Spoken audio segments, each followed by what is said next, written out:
Shalom, giving all praises to Yahweh, Bahashem, Yahweh Shai, Bahashem, Rakah Kradash, and double honors to the apostles and the elders of Great Millstone. 25-year-old man accused of breaking into a dozen cars dies hours later in a violent crash.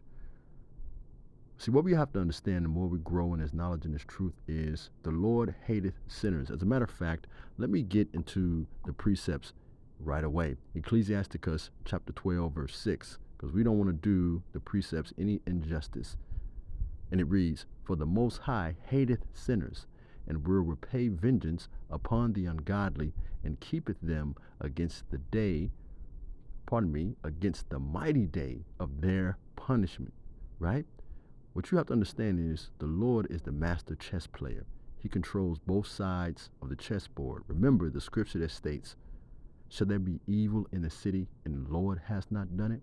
Right? Also remember in the book of Isaiah, it states, "For I, the Lord, create good and evil." Right? He brings upon disaster and also prosperity. The Lord does both.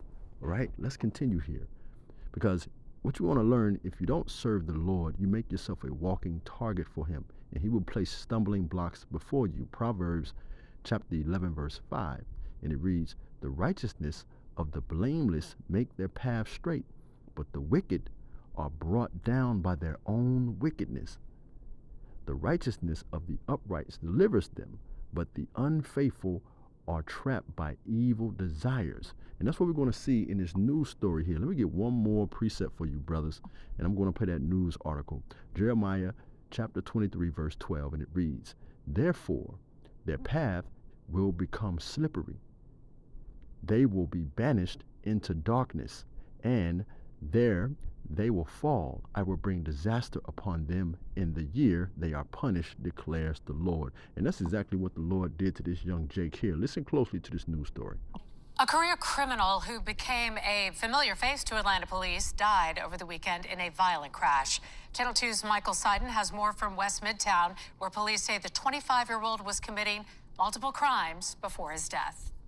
He's a convicted felon accused of being a member of DFW, or Down for Whatever, one of Atlanta's most notorious gangs. But tonight, the Fulton County Medical Examiner's Office has confirmed that 25-year-old Charles McDaniel has died after he crashed this BMW into an unoccupied car before slamming into a tree in the city's historic West End neighborhood.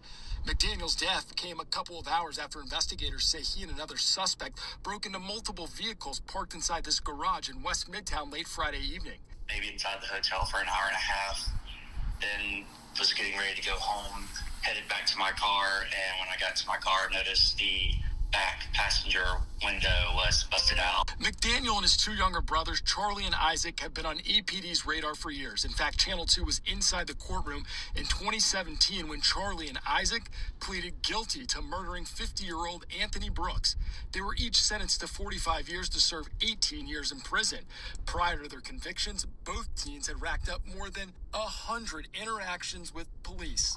After confirming McDaniel's death, we looked into his criminal history and found numerous arrests, including in 2019 when he was arrested on 15 charges after a reported crime spree that included stealing a Georgia State student's Audi SUV. I don't wish anything bad on people. You want them to learn their lesson. But yeah, I mean, that right there tells you that there is such a thing as karma. And that was Michael Seiden reporting. This afternoon, we learned that before that deadly crash, a warrant had been issued for McDaniel. Police say the mother of their 4-year-old child accused him of beating her and attempting to stab her with a pair of scissors.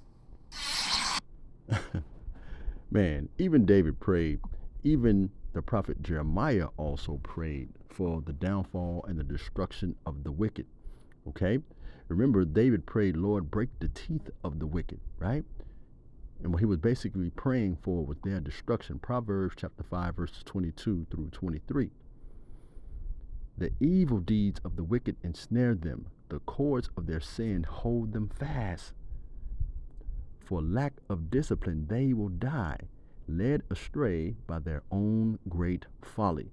And as you can see, this young Jake here had a history of tremendous folly. But what did the Lord say? Because we know no one gets away with the Lord. Deuteronomy chapter 32, verse 35. Let me come down to the Berean Standard Bible. Vengeance is mine, I will repay. In due time their foot will slip, for their day of disaster is near, and their doom is coming quickly. Let's get one more. This is one of my favorite verses in dealing with the wicked, right?